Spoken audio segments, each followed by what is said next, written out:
якҷо мувоззафати саноат ва технологияи Туркия ва мисоидати довоздаи сафоратхонаҳои ҳар ду кишвар иқдом гирифтанд, ки дар доираи кори комиссия форуми саноатии Тоҷикистону Туркияро дар масъалаи ҳамкориҳои саноатии иқтисодӣ баргузор намоянд. ҳозирини гиромӣ, дар баргузории форуми мазкур инчунин шарикон дар симои вазифаи давлатии сармоягузорӣ ва идораи амвори давлати ҷумҳурии Тоҷикистон, ширкати БЕК Туркия, палатаи савдо ва саноати ҷумҳурии муҳтарам Шерали Кабир, ки эшон инчунин ҳамраиси қисмати тоҷикистонии комиссияи муштараки байнулҳукуматии Тоҷикистону Туркия бои ба ҳамкориҳои иқтисодӣ мебошанд, медиҳам. ва муҳтарам Шерали Кабир сухани навбатӣ ба шумо.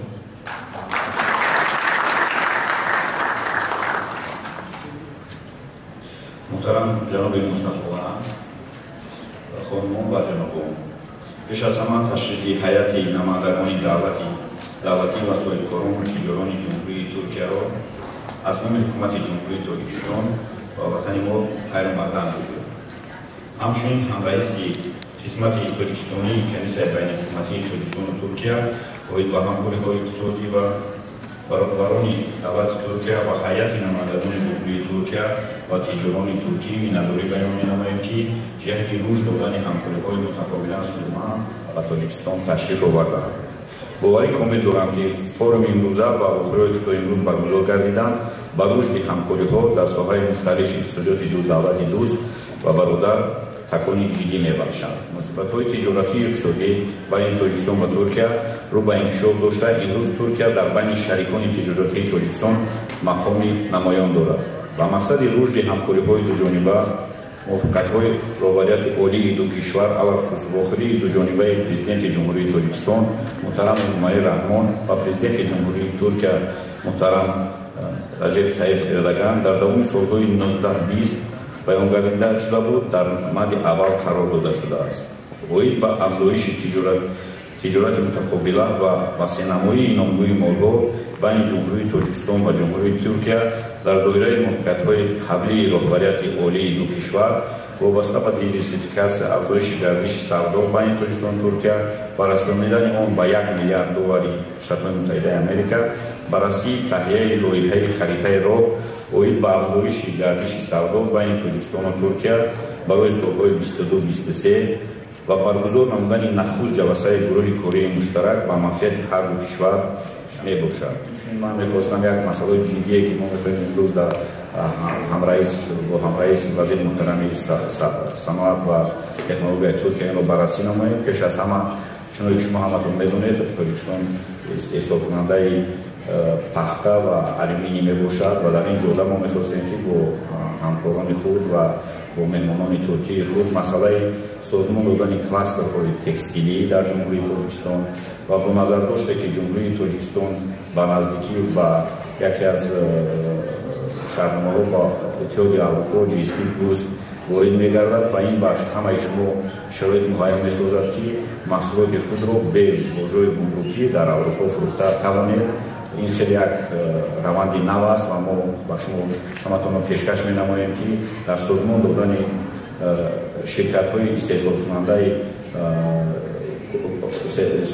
ки дар асоси ашёи хоми ватании Тоҷикистон, шумо медонед, ки созмон диҳед корхонаҳои худро ва як бозори хеле калони Аврупо бе гумрукӣ ворид шуда онҷо маҳсулоти худро фурӯшед ва ин як хеле рақобатпазирии маҳсулоти шуморо баланд мекунад ва ман мехоҳам, ки ин масъала шумо ҷиддӣ ба назар гиред. Инчунин дар ҷодаи коркарди алюминий позитив, ки барномаи ҳукумати Ҷумҳурии Тоҷикистон дар назар аст, ки дар муддати наздиктари худи модернизасияи корхонаи алюминии Тоҷикистон оғоз мегардад ва мо барнома дорем, ки дар муддати худотарин то 1 миллион маҳсулоти алюминий, истеҳсолоти алюминии хомро дар Ҷумҳурии Тоҷикистон ташкил кунем ва озод гуфтушунид намонад.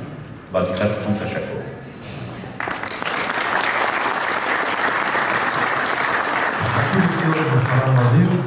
вазири саноат ва технологияҳои Туркия раисӣ карда мешавад ва бо камоли эҳтиром эшонро ба сухани ифтитоҳии форуми имрӯза davet menamayım.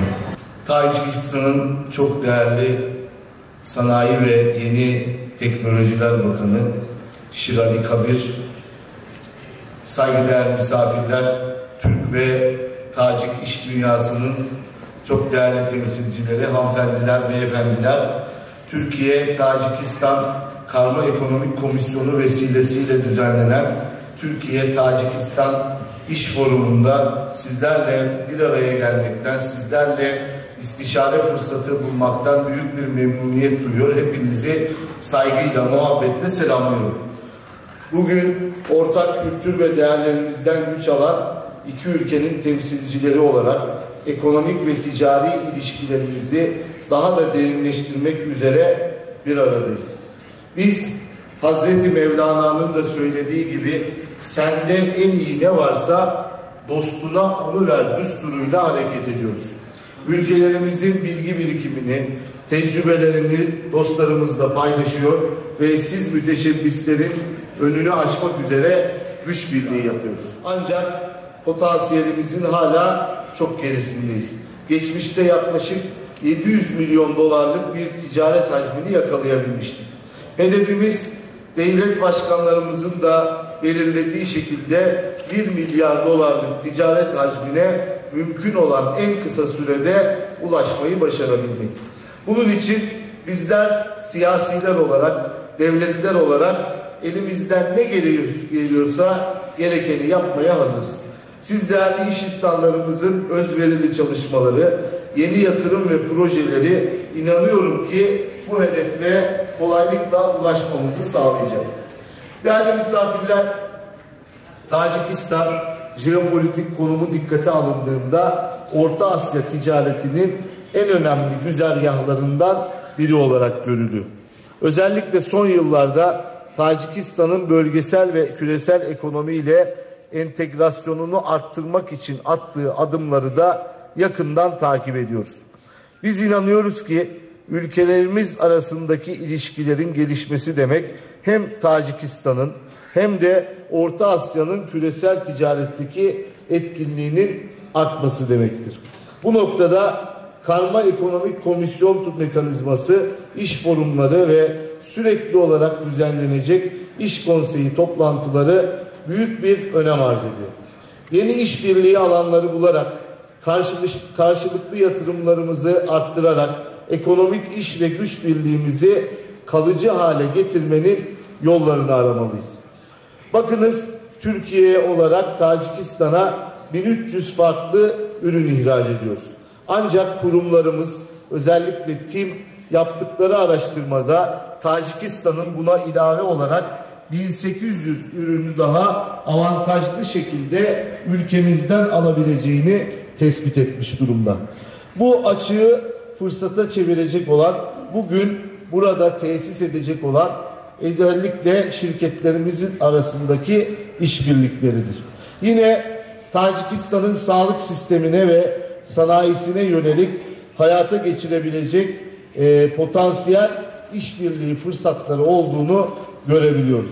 Bu minvalde hastane, ilaç, tıbbi cihaz ve medikal sektörlerindeki paydaşlardan oluşan bir çalışma grubunu DEİK aracılığıyla Tacikistan'a getirebilir, burada istişarelerde bulunabilir. Genç nüfusumuz ve iş gücü maliyetlerindeki avantajlarımız başlıca artılarımız olarak sıralanabilir. Özellikle teknoloji startuplarında yakalamış olduğumuz ivme tüm dünyanın yakın takibinde. Geçtiğimiz yıldan bu yana ülkemizden 5 şirket değerini 1 milyar doların üzerine taşımayı başardı. Yani unicorn haline geldi. Bunlardan bazıları da bildiğiniz gibi sadece 5-6 yıllık firmalar. Bir bütün olarak Türkiye'ye baktığımızda karşımızda yatırım yapanın hiçbir zaman kaybetmeyeceği bir fırsatlar ülkesi görüyoruz. Fakat tüm bunlara rağmen ülkemizde şu anda yalnızca 57 tane Tacikistan sermayeli şirket bulunuyor. Bu rakamı sanayinin alt sektörlerini de kapsayacak şekilde arttırmak istiyoruz. I first would like to address His Excellency Minister Sherali Kabir, taking into consideration both his experience in the private sector, in industry, as well as his role as minister. to reflect on the opportunities that trade and investment have in this country. The video, I think, very clearly outlined that Tajikistan is at the center of the generation of clean and green energy, and alluded to a number of additional opportunities. You referred to a few of them in your speech. But I think it would be really interesting to hear from you what are really the opportunities in both economic development, industrialization, but particularly in increasing investment in trade generally with Turkey specifically, Mr. Minister.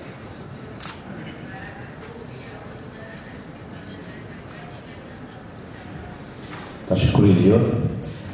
دوستان عزیز، در حقیقت پیش از وارد شدن به این جلسه ما با دوستی خود با وزیر صنعت و تکنولوژی جمهوری ترکیه یک کوتاه گفتگو داشتیم و من یک چیز رو خیال کردم که مثلا 150 سال پیش در جمهوری عرب باید فکر میکردن که اونا خیلی بدبختن که بغیر از اون ریت و کمی که در اطراف اونا هست اونا یادون بهبودی از خودوان نگرفتن و در این مدت کوتاه وقتی که خودی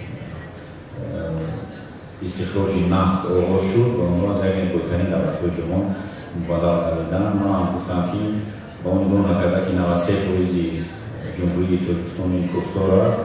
من 100% باور دارم که در مدت در عصر 21 نسل ترکستان است و رشد به میدان اقتصادی ملی جمهوری ترکستان وابسته به آن داده خداوندی که به ما دادن، یعنی کوهستانی که ترکیبش برای تشخیص معینی نشده است و بعضی نشان‌دادها هم 5-7% جمهوری ترکستان از جهت جیولوژی تشخیص داده است و با استفاده از این رسورسی که به آن خداوند داده است، من باور دارم که جهشی خیلی بزرگ است 21 ترکستان می‌کنند. فرمولی که من باز خیلی کردم و اقتصاد سبز و صنعتی سبز این روز خیلی روند نو جهان گردیده است و آن پروبلم‌های وابسته به اقلیم در حقیقت حاضر جامعه جهانی رو مجبور ساخته ایستاده است که فهمیش خود رو نسبت به بورد رشد صنعت دیگرگون سازند و در این جهت با پیشنهاد سرور کشور ما، پیشوا معظم ملت پرزیدنت کشور امید رحمان حضور برنامه‌های مخصوص دولت کرده شده ایستادند. از آن جمله با استفاده از فرمولی که من گفتم اقتصاد سبز و انرژی سبز در جهت پیشرفت اقتصاد اینچنین ما حاضر برنامه‌های مخصوصی را پیش برده ایستادیم که وابسته به آن اشیاء خامی که در جمهوری کشورمان هست. این پیش از همه خرید کردن این ساحه تخته و ساحه علومینیوم روشن میشید. در پرزنتاسیون شما هم دیدید که در استخراج کوهی ترکستان در سالهای اخیر خیلی دستاوردهای بزرگی رسوایی گردیده است. قریب از 5 متری که در بازار جهانی فروخته میشود ما در سومین جهانی جای خود رو داریم و سالهای نزدیک البته پروژه‌های در استخراج کوهی پیدا میشن، خصوصا با اون فرمولی اقتصاد سبز و انرژی سبز اینا همشون مطابق میباشن.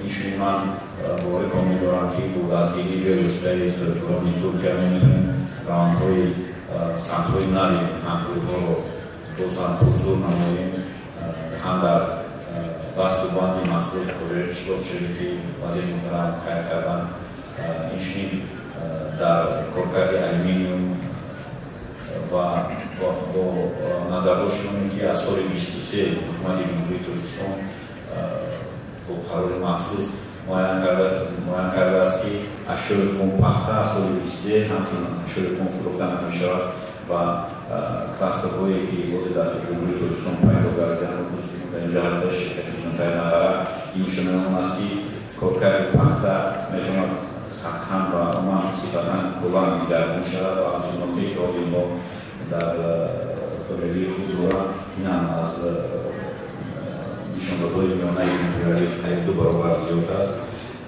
من باور دارم که در همجایی با Soikoroni Turcia, mălasă textile că mă cal cu tuturor care am vorbit cu noi basma mă gămăm că momentul în care este soli hampa așa cum este soli maudio хромбо momentul în care am dat heri cu tot barasicarda pierdana noi uman sanatkanuni bosurati kishvar ki az junibi sarvari davar elongaridas in xeli mablaxoy ziyodi mo'laviy ro talabgor va inchun bo behbud namudani xudi fazoyi institutsioni va un kodex androzinare ki az avali sol ovoz mekna faoliyat xudro man bovari doram ki sozmondodani klasterhoyi muayani ki dar baroyi tekstil va inchun korkari тамом ашои хоме ки дар ҷумҳурии Тоҷикистон мавҷуд аст ин метавонад як такони бузург барои баланд бардоштани сатҳи муносибатҳои иқтисодӣ ҳар ду кишвар шавад. дӯстон мувофиқ қайд карданд ки дар ҳақиқат ҳозир бо ҷумҳурии Туркия муносибатҳои сиёсии мо хеле сатҳи боло ҳастанд. мутаассифона нишондодҳои тиҷорати ҳар ду давлат нишонаи баръакс аст ва ман боварӣ дорам ки агар мо ҳамҷоя бо фаҳмиши якдигарӣ мо метавонем ки муносибатҳои тиҷоратиро ба муносибатҳои сиёсӣ наздик созем ва рушд ёбем, чунки тамоми сиёсат ин давоми сиёсати иқтисодӣ аст. ман боварӣ дорам ки мо ин ҳама дарк мекунем ва роҳбарони ҳар ду давлат дар ин ҷода ба мо супоришҳои муайянеро доданд ва мо кӯшиш мекунем ки ин супоришҳои сарварони давлат бо хеле самаранок иҷро гарданд.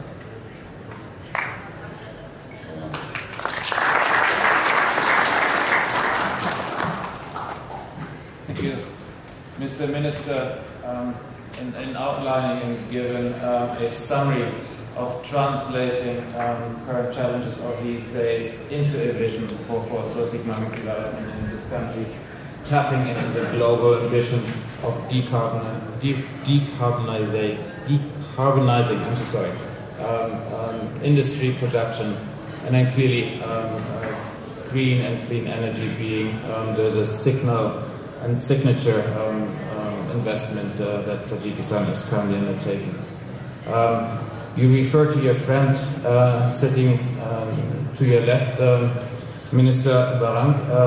Your Excellency, you're also known for being forward-looking, looking at the areas of innovations, whether it is new technologies, aviation, which for Tajikistan is particularly important, as most people coming to Tajikistan will first go through Turkey, arriving through that route. My question is really how your vision relates to taking this innovative approach, the new technologies, as a foundation also for increasing the trade relations between the two countries, Mr. Minister. Evet, çok teşekkür ediyorum. Vizyon olarak geniş mi bilmiyorum ama biraz kilom var, belki oradan uzaktan geniş vizyonlu olarak da gözüküyordur. Latife bir tarafa, tabii ki iki ülke arasındaki ticari ilişkileri geliştirmek için neler yapabiliriz diye sorduğumuzda öncelikle Türkiye'nin konumunu çok ciddi bir şekilde anlamamız gerekiyor. Türkiye son 19 yılda Sayın Cumhurbaşkanımızın liderliğinde bir üretim ekonomisi olmak üzere, bir katma değerli üretim ekonomisi olmak üzere ve dünyadaki global pazarlardan daha fazla pay kapmak üzere gerekli olan altyapılarını ciddi oranda tamamlamış bir ülke olarak karşımızda duruyor. Türkiye bu 19 yıllık süreçte altyapılarına çok ciddi yatırımlar yaptı. Yollarına, lojistik imkanlarına, elektrik üretimine, limanlarına çok ciddi yatırımlar yaptı ve Türkiye bu manada dünyada alternatif bir üretim üssü olmak üzere şu anda büyük bir mücadelenin içerisinde. Şu anda sağladığımız altyapılarımız sayesinde Türkiye'yi özellikle Uzak Doğu'nun alternatif bir üreticisi olarak görüyoruz. Batı, özellikle Avrupa Birliği bizim en büyük ticari ortağımızdı. Onlarla ticaret yapabilmenin yolu da üretimimizi belli bir standarda ulaştırmaktan geçiyor. Bu 19 yıllık süreçte o alanlarda özellikle kendimizi kaliteli üretim yapabilen bir ülke konumuna getirmek için de gerek kamu tarafı olarak, gerek özel sektörümüz olarak çok ciddi tecrübe edildik. Ve şu anda dünyada alternatif pazar arayışlarında, tedarik zincirindeki bozulmalarda güvenilir ortak arayışlarında Türkiye çok ciddi bir ülke olarak tüm dünyanın gündeminde.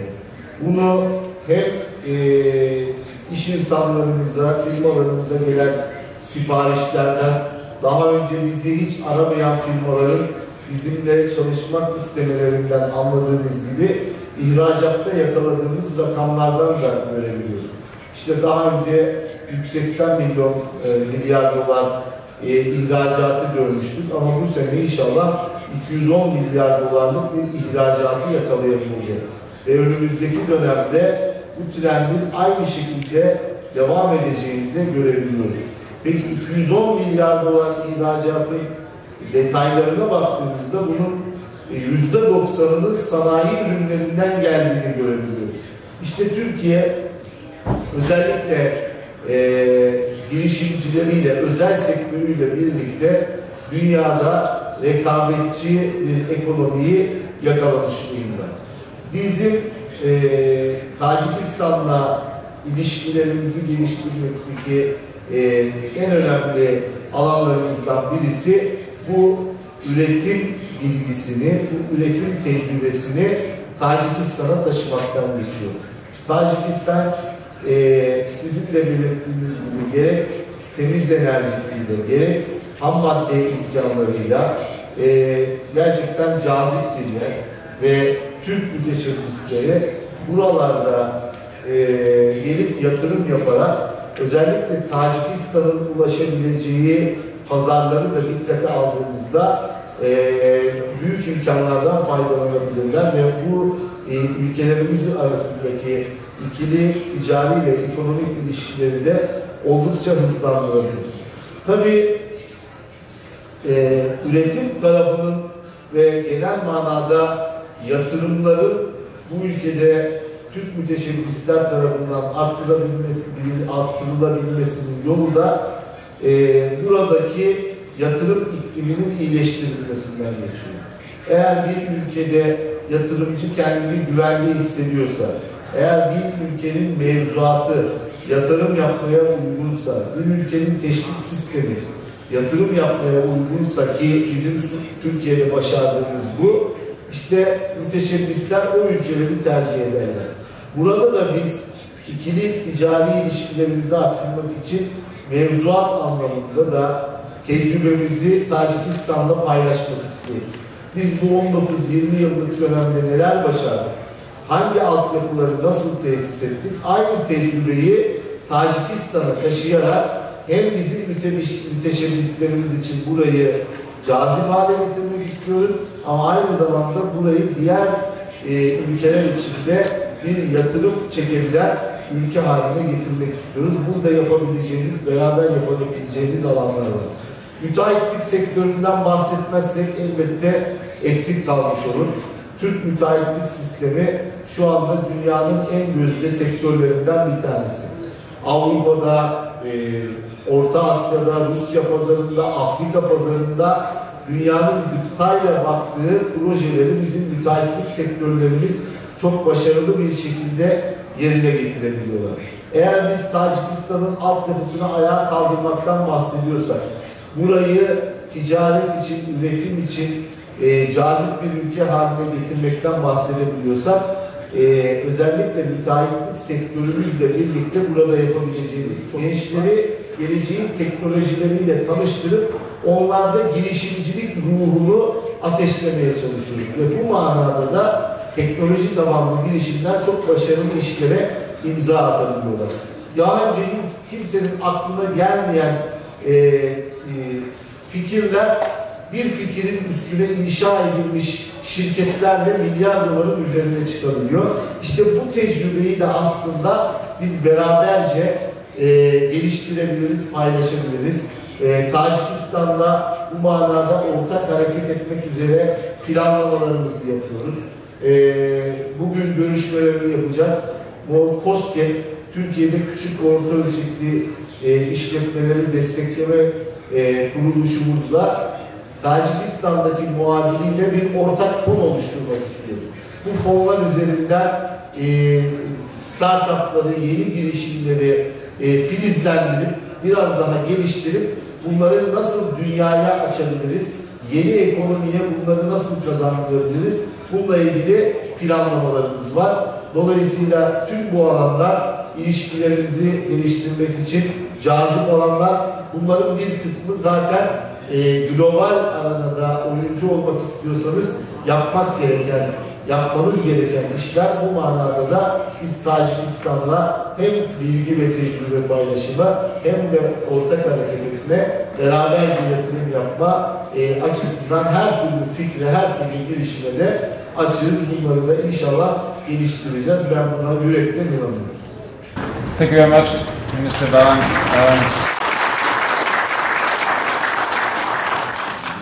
استفاده پوره پلتفرم این کنیسه بین حکومتی برای معاین و نو کردن سمت‌های موجوده همکاری متقابل ما خیلی مفید و سریع‌بختی می‌باشد.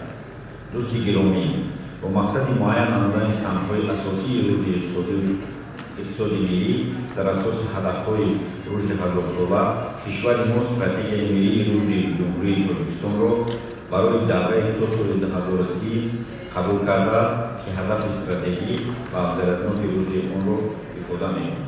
صرف نظر از اندک کم شدن این شامپیون‌های گردشی سرباز خارجی ترکیه همچون یکی از شریکان پیشرفت تجارتی اعتماد مفید نمودند که سطح بالا همکاری ما و پتانسیل موجوده را برای تحکیم نیمه‌ره همکاری‌های متقابل سودمند تضمین می‌کند. در نظر حکومت جمهوری تاجیکستان وظیفه گزارش با مدل نوی رشد اقتصادی و از شکل اگراری صنعتی و شکل اندوستریال اگراری استفاده است. برای رسیدن به این هدف رشد به‌صورت صنعت را تامین کردن، سطح سرمایه‌گذاری دیورسیفیکاسیون رقابت‌پذیری تمام پتانسیل استثماری را توسط نوسازی، استفاده تکنولوژی نو و جلب فعالانه سرمایه‌گذاری و تعلیم نظر است بلند برداشتن ضرور می‌باشد. باور دارم که ما با حل همه‌جانبه محمول تمام دوره‌های همکاری‌های میانبردار خود خواهیم رسید. باری دیگر سوی باور می‌کنم که جلسه امروزه کمیسیون مرحله نوبتی رشد مناسبت‌های جانبه تاجیکستان و ترکیه خواهد شد و با همکاری‌های گوناگون جبهه ما مساعدت خواهد کرد. اجازه دهید از فرصت مناسب استفاده نمودن تشکر خود را با اعضایان گروه کلی هر دو جانب ایشون و سفارتخانه‌های کشورهایمان برای مساعدت در تشکیل نمودن کار جلسه 11 کمیسیون بین‌الحکومتی بیان نمودند. برای دقتتان عرض سپاس نموده با کمال ممنونیت سخن را با همکار خود جناب مصطفی بران می‌دهم. Türkiye Tacikistan Hükümetler Arası Karma Ekonomi Komisyonu 11. dönem toplantısı vesilesiyle Duşanbe'de sizlerle bir arada olmaktan büyük memnuniyet duyuyor. Tüm heyeti, tüm hazirunu saygıyla selamlıyorum. Sizlere Sayın Cumhurbaşkanımız Recep Tayyip Erdoğan'ın ve Türk halkının selamlarını getirdim. Sözlerimizin hemen başında değerli dostum Kabir'in başta olmak üzere tüm Tacik heyetinin bize gösterdikleri misafirperverlik için kendilerine şükranlarımı sunuyorum. Bugün Duşanbe'de oldukça yoğun bir programımız var. Sabah iş forumunda Türk ve Tacik iş insanlarıyla bir araya gelerek hem mevcut durumu hem de işbirliği fırsatlarını değerlendirdik. Yine Tacikistan Başbakanı Sayın Rasulzade ile görüşerek ülkelerimiz arasındaki gündem konularıyla ele aldık. Bunların meyvesi olarak da şimdi Türkiye ile Tacikistan arasındaki 11. dönem Karma Ekonomi Komisyonu protokolüne birazdan imzalayacağız. Bu imzalardan sonra da Ekonomik Kalkınma ve Ticaret Bakanı Sayın Zevkizade ile bir toplantı gerçekleştireceğiz. İşte tüm bu çalışmaların arkasında aslında Hz. Mevlana'dan bugüne uzanan kardeşliğimizi pekiştirmek, ikili ekonomik ve ticari ilişkilerimizi derinleştirmek, Sayın Devlet Başkanlarımızın ilk hedef olarak ortaya koydukları 1 milyar dolarlık ticaret hacmine ulaşmak gayesidir. Ancak şu söylüyor, hem ticaret potansiyelimizin hem de Cumhurbaşkanımız tarafından koyulan hedeflerin çok altında. İnanıyorum ki 11. dönem KEKTÜK toplantımızın olumlu etkileri bu sayılara da yansıyacak. Bu yıl geçmiş yıllardan farklı olarak Karma Ekonomik Komisyon protokolüne 117 somut maddeden oluşan bir eylem planı ekledik. Adeta gelecek dönemin haritasını ortaya koyduk. Bu kapsamda önümüzdeki dönemde karşılıklı ticaretin artırılması amacıyla bir ortak çalışma grubu kuracağız. Dijital ticaret işbirliğine yönelik mutabakat sahasını ve uluslararası kombine yük taşımacılığına ilişkin anlaşmayı imzalayacağız. İki ülke şehirleri arasındaki uçuş frekanslarının artırılmasını teminen sivil havacılık idarelerini bir araya getireceğiz. Sıfır atık projesi başta olmak üzere çevre yönetimi alanında deneyim ve bilgi paylaşımı için yeniden anlaşmalı, tekstil, giyim ve moda sektörlerinde işbirliğine ilişkin mutabakat saptını, Türkiye Cumhuriyeti Odalar ve Borsalar Birliği ile Tacikistan Cumhuriyeti Ticaret ve Sanayi Odası arasında ortak ticaret ve sanayi odasının tesisine ilişkin anlaşmanın, Tacikistan Cumhuriyeti Hükümeti nezdinde Mimarlık ve İnşaat Komitesi ile Türkiye Cumhuriyeti Müteahhitler Birliği arasındaki işbirliği mutabakat zaptının ve turizm alanındaki işbirliği anlaşmasının önümüzdeki dönemde gerçekleştirilecek devlet başkanları seviyesindeki ilk resmi ziyarette imzalanması hususunda da aramızda mutabık kaldı. Teşekkür ediyorum. Cumhuriyet Özbekistan Şeref Kabir.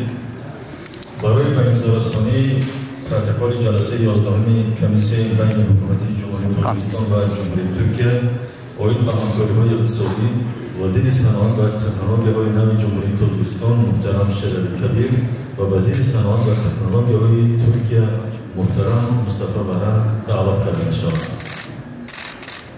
Türkiye-Tacikistan 12. dönem Karma Ekonomi Komisyonu toplantısı protokolünün imzalanması için Türkiye Cumhuriyeti Sanayi ve Teknoloji Bakanı Sayın Mustafa Varan ve Tacikistan Cumhuriyeti Sanayi ve Yeni Teknoloji Bakanı Sayın Şerif Kabir davet edildi.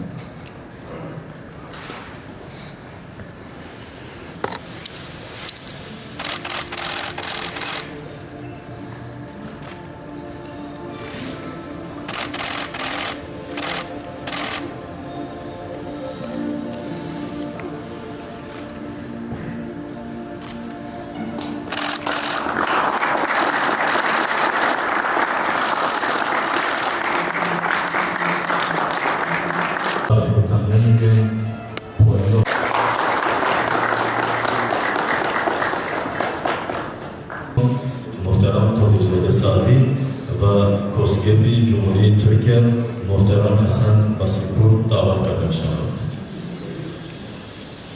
KOBİ'ler alanında işbirliği mutabakat raporunun imzalanması için Tacikistan Devlet Hükümetleri Yönetimi ve Devlet Yatırım Komitesi Başkanı Sayın Sadi Kodizolda ve KOSGEB Başkanı Sayın Basipur davet edildi.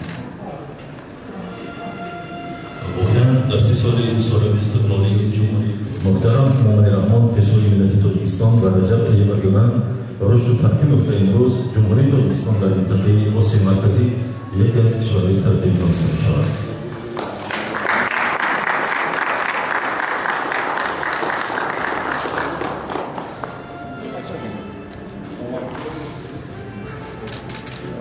تشکر به همه مهمانان و دوستان جمهوری ترکیه در این مصاحبه در فرم امروز اشتراک نموده حضور هر یک شما رو در این همکاری‌ها و مناسبت‌های تاجیکستان و ترکیه رشد و تحکیم یافته است.